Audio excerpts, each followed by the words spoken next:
Hi, good evening. ഇന്ന് നമ്മൾ പഠിക്കാൻ പോകുന്നത് ഇൻ്റർനാഷണൽ റിലേഷൻസിലെ തന്നെ ബാലൻസ് ഓഫ് പവർ ആണ്. The concept of balance of power is one of the core ideas in international relations, especially within the realist traditional. International റിലേഷൻസിലെ ഏറ്റവും പ്രധാനപ്പെട്ട ഒരു കോൺസെപ്റ്റാണ് ബാലൻസ് ഓഫ് പവർ.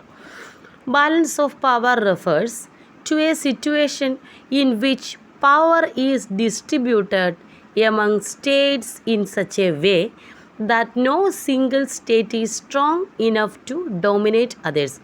ഈ balance of power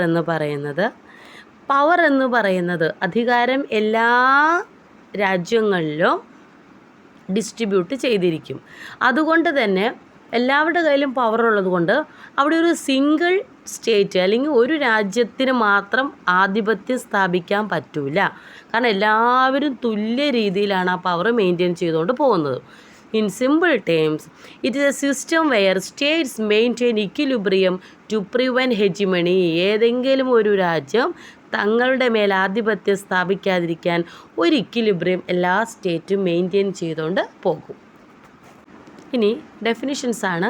Hans J Morgenthau, balance of power is an actual state of affairs in which power is distributed among several nations with approximate equality. അടുത്തത് Nicholas Spykman, the balance of power is not gift of nature but an outcome of human intervention. ഇനി അതിൻ്റെ key features ആണ് dynamic concept, അതായത് constantly changing, അത് change ചെയ്തുകൊണ്ടിരിക്കും. No permanent friends or enemies, അല്ലേ? നമുക്ക് നമ്മുടെ ദേശീയ താല്പര്യം നോക്കിയാണ് ഓരോ രാജ്യവുമായിട്ട് അഫയേഴ്സ് ഉണ്ടാക്കുന്നത്. അവിടെ നമുക്ക് സ്ഥിരമായിട്ട് സുഹൃത്തുക്കളോ സ്ഥിരമായിട്ട് ശത്രുക്കളൊന്നും ഇല്ല. Then ensures survival of state. പ്രധാനമെന്ന് പറയുന്നത് നമ്മുടെ രാജ്യം നിലനിന്ന് പോവുക എന്നതാണ്, രാജ്യത്തിൻ്റെ നിലനിൽപ്പാണ്. Based on power calculation, military, economical power, political power, ഇങ്ങനെയുള്ള പവറിൻ്റെ ബേസിലാണ് ബാലൻസ് ഓഫ് പവർ നിൽക്കുന്നത്. Then can be deliberate or automatic. Types of balance of power ഉണ്ട്. സിമ്പിൾ ബാലൻസിൽ between two states or block, അതായത് രണ്ട് സ്റ്റേറ്റോ അതായത് രണ്ട് രാഷ്ട്രങ്ങളോ രണ്ട് ബ്ലോക്കുകളോ. അപ്പോൾ നമുക്കറിയാം കോൾഡ് വാറിൻ്റെ ടൈമിൽ USA ആൻഡ് USSRൻ്റെ അങ്ങനെയുള്ള രണ്ട് ബ്ലോക്ക് വരുന്നതാണ് സിമ്പിൾ ബാലൻസ് എന്ന് പറയുന്നത്. മൾട്ടിപ്പിൾ കോംപ്ലക്സ് ബാലൻസ് എന്ന് പറയുന്നത് ഇൻവോൾവ്സ് മെനി സ്റ്റേറ്റ്, അതായത് യൂറോപ്പ് ബിഫോർ ഫസ്റ്റ് വേൾഡ് വാറിന് മുമ്പ് യൂറോപ്പ്, അതാണ് അവർ എക്സാമ്പിൾ പറഞ്ഞിരിക്കുന്നത്. ബാലൻസ് ഓഫ് പവറിൻ്റെ objectives it maintain international stability maintain ചെയ്യാൻ. Prevent dominance by one power, ഏതെങ്കിലും ഒരു പവർ അതിൻ്റെ ആധിപത്യം സ്ഥാപിക്കുന്നതിനെ തടയുന്നു. Then protect national independence. അടുത്തത് അവോയ്ഡ് ലാർജ് സ്കെയിൽ വാർസ്, അല്ലേ? വലിയ തോതിലുള്ള യുദ്ധം തടയാനും അതുപോലെ തന്നെ ഓരോ രാജ്യത്തെ ഇൻഡിപെൻഡൻസും പ്രൊട്ടക്റ്റ് ചെയ്യാനും നമുക്ക് ബാലൻസ് ഓഫ് പവർ ഹെൽപ്പ് ചെയ്യും. അതിൻ്റെ നേട്ടം എന്താണ്? Maintains peace and stability, prevents hegemony, encourages cooperation and diplomacy. ഇവിടെ ഉപയോഗിക്കുന്ന പ്രധാനപ്പെട്ട മെത്തേഡ്സും ടെക്നിക്കും നോക്കാം. അലയൻസസ്, നാറ്റോ, അല്ലേ? Alliances. Then armament and disarmament, buffer states creation, divide and rule policy, intervention and war. ഇതാണ് അവിടുത്തെ മെത്തേഡ്സുകളും ടെക്നിക്കുകളും. ഇനി അടുത്തത് meaning of called war model. The Cold war model explains international politics as a bipolar conflict between two super powers. അപ്പോൾ രണ്ടാം ലോക മഹായുദ്ധത്തിന് ശേഷം വേൾഡ് രണ്ട് ബ്ലോക്കിലേക്ക് വന്നു ചേരുകയാണ്. ഒന്നാമത്തത് ക്യാപിറ്റലിസ്റ്റ് ബ്ലോക്ക്, അത് യുണൈറ്റഡ് സ്റ്റേറ്റ്സിൻ്റെ കീഴിലുള്ളതാണ്. ഇതിന് നമ്മൾ വെസ്റ്റേൺ ബ്ലോക്ക് എന്നും വിളിക്കും. രണ്ടാമത്തത് കമ്മ്യൂണിസ്റ്റ് ബ്ലോക്കാണ്, സോവിയറ്റ് യൂണിയൻ്റെ കീഴിൽ വരുന്നതാണ്. ഇതിനെ നമ്മൾ ഈസ്റ്റേൺ ബ്ലോക്ക് എന്നും വിളിക്കും. അപ്പോൾ ലോകരാഷ്ട്രങ്ങൾ രണ്ട് ബ്ലോക്കിലേക്കാവുകയാണ്. എന്നാൽ ഇതിൽ നിന്നൊക്കെ മാറി ചിന്തിക്കുന്ന ഒരു രാജ്യമായിട്ടാണ് ഇന്ത്യയുടെ പെരുമാറ്റം. കാരണം ഇന്ത്യ ഈ രണ്ട് ചേരിയിലും ചേരാതെ ഒരു നോൺ അലൈൻ മൂവ്മെൻറ്റ് ഡെവലപ്പ് ചെയ്യുകയാണ് ചെയ്തത്. ഓക്കെ, ഇനി it is called because there was no direct large scale war. അതായത് നേരിട്ട് USSR USA തമ്മിൽ ആയുധപരമായിട്ട് യാതൊരുവിധ യുദ്ധവും ഉണ്ടായിരുന്നില്ല. But intense political, military and ideological rivalry, അതായത് ഇവർ ആശയപരമായിട്ടുള്ള യുദ്ധമാണ് ഉണ്ടായിരുന്നത്. അപ്പോൾ ആയുധം ഉപയോഗിക്കാതെ ആശയപരമായി ഉണ്ടാകുന്ന യുദ്ധത്തെ, തർക്കത്തെയാണ് നമ്മൾ കോൾഡ് വാർ എന്ന് പറയുന്നത്. രണ്ടാമത്തത് ഹിസ്റ്റോറിക്കൽ ബാക്ക്ഗ്രൗണ്ടാണ്. Emerge after World War II, രണ്ടാം ലോകമഹായുദ്ധത്തിന് ശേഷമാണ് ഉണ്ടാകുന്നതെന്ന് മനസ്സിലായി. ഇറ്റ് കണ്ടിന്യൂ ടിൽ 1991, അതായത് USSR ഡിസിൻറ്റഗ്രേറ്റ് ചെയ്യുക, അതായത് പിളരുന്നത് വരെ ഈ ഒരു ബൈപോളാർ സിസ്റ്റം തുടർന്നു. ദെൻ കീ സിമ്പൽ എന്ന് പറയുന്നത് ഇവിടെ കോൾഡ് വാർ തന്നെയാണ്. അടുത്തത് വളരെ ഇമ്പോർട്ടൻ്റ് ആയിട്ടുള്ള പോർഷനാണ് key features of called war model. ഒന്നാമത്തത് ബൈപോളാരിറ്റി തന്നെയാണ്. World divide into 2 power blocs, dominance of USA and USSR അല്ലേ. ലോകം 2 പവർ ബ്ലോക്കിലേക്ക് തിരിയുകയാണ്, ഒന്ന് USA, ഒന്ന് USSR. രണ്ടാമത്തെ ideological conflict, capitalism versus communism. ഈ ബൈപോളാറിൻ്റെ കീഴിൽ കമ്മ്യൂണിസം എന്ന് പറയുമ്പോൾ അത് സോവിയറ്റ് രാഷ്ട്രങ്ങളെ സംബന്ധിച്ചാണെന്ന് ഓർക്കുക. ക്യാപിറ്റലിസം എന്ന് പറയുന്നത് യുണൈറ്റഡ് സ്റ്റേറ്റ്സിൻ്റെ കീഴിലുള്ളതാണെന്നും ഓർക്കുക. Democracy versus one party system. ഈ വൺ പാർട്ടി സിസ്റ്റം എന്നുകൊണ്ട് ഉദ്ദേശിക്കുന്നത് കമ്മ്യൂണിസം തന്നെയാണ് കേട്ടോ. അതായത് അന്ന് USSRൽ ഭരണ പാർട്ടി മാത്രമേ ഉണ്ടായിരുന്നുള്ളൂ, മറ്റു പാർട്ടികൾക്കൊന്നും അവിടെ, അതായത് എതിർ പാർട്ടികളൊന്നും ഉണ്ടായിരുന്നില്ല, ഒരു പാർട്ടി തന്നെയായിരുന്നു അവിടെ ഉണ്ടായിരുന്നത്.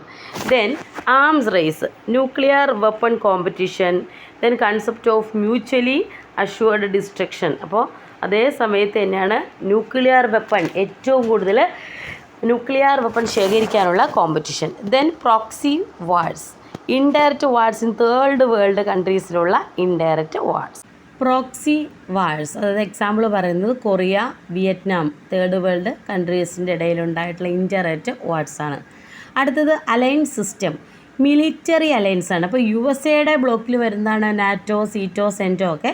അപ്പോൾ വേർഡ്സ് ഓഫ് പാക്ട് എന്ന് പറയുന്നത് USSRൻ്റെ ബ്ലോക്കിലെ സൈനിക സഖ്യമാണ് ഉദ്ദേശിക്കുന്നത് കേട്ടോ. USSRൻ്റെ സൈനിക സഖ്യം ഒരെണ്ണേ നമുക്ക് പഠിക്കാനുള്ളൂ, വേർഡ്സ് ഓഫ് പാക്ട് അതേ ഉള്ളൂ. ഇനി USA അമേരിക്കയുടെ ആകുമ്പോൾ നാറ്റോ, നോർത്തിലുള്ളത് നോർത്ത് അറ്റ്ലാന്റിക് ട്രീറ്റി ഓർഗനൈസേഷനാണ്. സീറ്റോ സൗത്ത് ഈസ്റ്റിൻ്റെ, then CENTO Central Treaty Organization. അപ്പോൾ അത് മൂന്നും ഓർക്കുക. ഇനി കോൺസ്റ്റൻറ്റ് ടെൻഷൻ എന്ന് പറയുന്നത് fear of war but no direct കോൺഫ്രണ്ടേഷനാണ്. എപ്പോഴും ഇവിടെ ഒരു യുദ്ധം ഉണ്ടാകാനുള്ള ഒരു ടെൻഡൻസി എപ്പോഴും ഉണ്ടായിരുന്നു. അടുത്തത് നോക്കാം, phases of called War. Cold വാറിൻ്റെ ഫേസസ് എങ്ങനെയാണ് തുടങ്ങുന്നത്? ഫസ്റ്റ് കോൾഡ് വാർ 1945 to 1962 ആ സമയത്ത് high tension and ends with Cuban missile ക്രൈസിസോട് കൂടിയാണ് ഇത് അവസാനിക്കുന്നത്. Then detente 1962 to 1979 relaxation of tensions, then arms control agreements ഒക്കെ വരുന്നത് ഈ ടൈമിലാണ്. സെക്കൻഡ് വേൾഡ് വാറിലാണ് റിന്യൂഡ് ഹോസ്റ്റിലിറ്റി, അത് 1979 to 1985. ദെൻ എൻഡ് ഫേസ് എന്ന് പറയുന്നത് reforms by Mikhail Gorbachev, collapse of USSR തകരുന്നതോടുകൂടി ആ ഒരു ബൈപോളാർ സിസ്റ്റം തന്നെ തകരുകയാണ്. പിന്നെ അവിടെ രണ്ട് ബ്ലോക്കില്ലല്ലോ, പിന്നെ ഉള്ളത് USA മാത്രം ഒരു യൂണിപോളാർ സിസ്റ്റമാണ്. ഓക്കെ, അടുത്തത് balance of power in the post Cold War era. Introduction, the balance of power refers to a situation where no single state dominates others. Power is distributed to maintain stability, നമ്മൾ already പറഞ്ഞു പോയതാണ്. During the Cold War the world was bipolar, USA versus USSR. USAയുടെയും USSRൻ്റെയും കീഴിൽ ലോകം 2 ബ്ലോക്കിൽ വരികയാണ്, അതാണ് bipolar. After the collapse of the Soviet Union in 1991, 1991 USSR എന്ന് പറയുന്ന വലിയ സോവിയറ്റ് യൂണിയൻ എന്ത് ചെയ്യാണ്? തകരുകയാണ്. തകർന്നു കഴിഞ്ഞപ്പോൾ ഉക്രൈൻ, റഷ്യ ഇവരെല്ലാവരും പല പല രാജ്യങ്ങളായിട്ട് തിരിഞ്ഞു. Then global power structure changed dramatically. അപ്പോൾ അതിനുശേഷം ഈ ലോകം തന്നെ വേറൊരു പവർ സ്ട്രക്ചറിലേക്ക് വരികയാണ്. അതായത് disintegration of U S S R split ചെയ്തതിന് ശേഷമുള്ള കാര്യമാണ് പറയുന്നത്. Nature of post Cold War power structure. ഒന്നാമത്തെ പോയിൻ്റ്, ഈ U S S R split ചെയ്തെന്ന് പറഞ്ഞല്ലോ. അതായത് അന്ന് വരെ ഈ 1991 വരെ യു എസ് എ ബ്ലോക്കും യു എസ് എസ് ആർ ബ്ലോക്കുമാണ് ഉണ്ടായിരുന്നത്. U S S R split ചെയ്തു എന്ന് പറയുമ്പോൾ പിന്നെ അവിടെ ഒരു മെയിൻ അതോറിറ്റി അല്ലെങ്കിൽ മെയിൻ പവർ എന്ന് പറയുന്ന ആര് മാത്രമേ ഉള്ളൂ?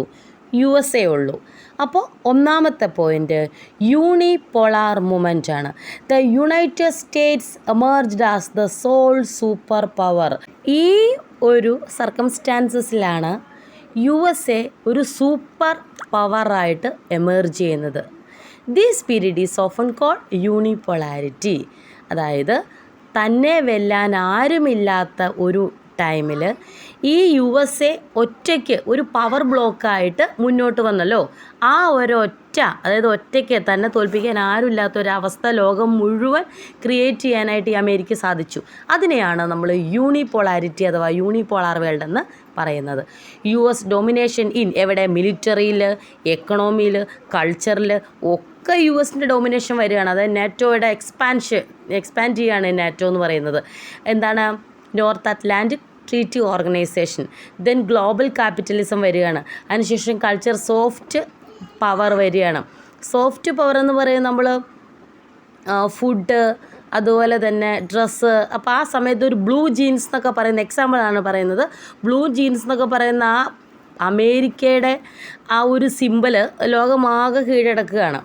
The scholar Charles Krauthammer called this the unipolar movement. അതായത് അമേരിക്ക മിലിറ്ററി, എക്കണോമിക്, കൾച്ചർ അങ്ങനെ എല്ലാ മേഖലയിലും യു എസിൻ്റെ ഡൊമിനൻസ് വരികയാണ്. ഈ ഒരു പീരീഡിനെയാണ് യൂണിപോളാർ മൂവ്മെൻറ്റ് എന്ന് വിളിച്ചത്.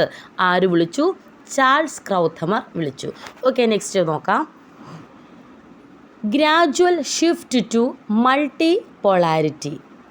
Over time other powers begin rising. അതായത് ഇതേ ടൈമിൽ തന്നെ മറ്റു പവറുകളും ഉയർന്നു വരികയാണ്. ആരൊക്കെയാണ്? China economic and military rise ചെയ്തു.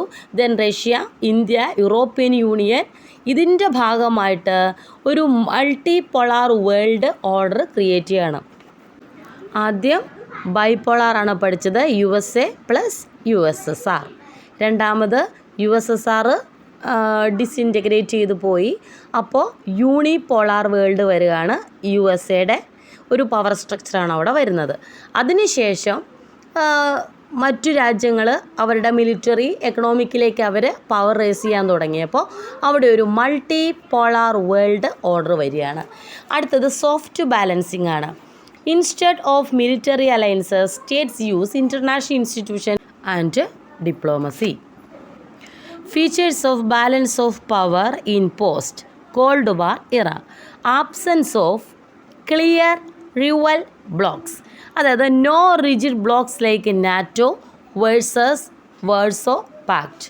More fluid alliances. അതായത് പിന്നീട് അലയൻസ് ഒക്കെ വന്നെങ്കിലും ഈ നാറ്റോയെ പോലെയും വേഴ്സോ പാക്ടിനെ പോലെയും അത്രയ്ക്കും ഒരു റിജിഡായിട്ടുള്ളൊരു ബ്ലോക്സ് ഒന്നും പിന്നീട് വന്നില്ല. രണ്ടാമത്തേത് rise of non state actors. അതായത് ടെററിസ്റ്റ് ഗ്രൂപ്പുകൾ ഉണ്ടായി. പിന്നെ MNCs, NGOs influence power. Then example united nation plays a key role. അതൊന്ന് എക്സ്പ്ലെയിൻ ചെയ്യേണ്ട ആവശ്യം പോലുമില്ല. മൂന്നാമത്തത് economic power as key factor. Power is not only military but economic. അല്ലേ, നമ്മൾ ഇവിടെ പറയുന്നത് power is not only military but economic. Power എന്ന് പറയുന്നത് മിലിറ്ററി മാത്രമല്ല, കുറേ സൈനിക സഖ്യങ്ങളുടെ എണ്ണം കൂട്ടുക എന്നുള്ളതല്ല, എക്കണോമിക്കും അതിനൊരു ഫാക്ടറാണ്. ഇനി റീജിയണൽ പവർ ബാലൻസസ് ആണ്. Power struggles at regional level ഏതൊക്കെയാണ്? Asia, China versus India. യൂറോപ്പിലാണോ European Union versus Russia. Then Middle East conflicts. ഇതൊക്കെ റീജിയണൽ പവർ ബാലൻസിൽ വരുന്നതാണ്. അതായത് റീജിയണൽ ലെവലിലുള്ള പവർ സ്ട്രഗിൾസിനെ കുറിച്ചാണ് പറയുന്നത്. ഇനി collective security and global governance ആണ്. Greater role of international organisation ഏതൊക്കെയാണ്? യുണൈറ്റഡ് നേഷൻസ്, നാറ്റോ, ഇതൊക്കെ ഉൾപ്പെടുന്നതാണ്. Then challenges to balance of power. ഒന്നാമത്തത് US ഹെജിമണിയാണ്. Dominance of USA creates imbalance. അതായത് ഈ ബാലൻസ് ഓഫ് പവറിന് എന്താണ് വെല്ലുവിളി? ഒന്നാമത്തത് US ഹെജിമണി, എല്ലായിടത്തുമുള്ള USൻ്റെ ആധിപത്യം. അപ്പോൾ നമ്മൾ പറയുകയാണെങ്കിൽ US ഹെജിമണി എന്ന് പറയുമ്പോൾ ഹാർഡ് പവറിൽ, സോഫ്റ്റ് പവറിൽ, ഇതിലൊക്കെ ആധിപത്യം നമുക്ക് കാണാൻ സാധിക്കും. Then rise of China challenges US supremacy economically and militarily. മൂന്നാമത്തത് ന്യൂ സെക്യൂരിറ്റി ത്രെറ്റ്സ് ആണ്. ടെററിസം, അതുപോലെ തന്നെ cyber warfare, then climate change. ഇനി weak international institutions, limited ability of UN to enforce decisions. അപ്പോൾ തീരുമാനമെടുക്കുന്നതിലൊക്കെ UNൻ്റെ ഒരു ലിമിറ്റഡ് എബിലിറ്റി ഇതിനൊരു വീക്ക് ഇൻ്റർനാഷണൽ ഇൻസ്റ്റിറ്റ്യൂഷൻസിന് എക്സാമ്പിളാണ്.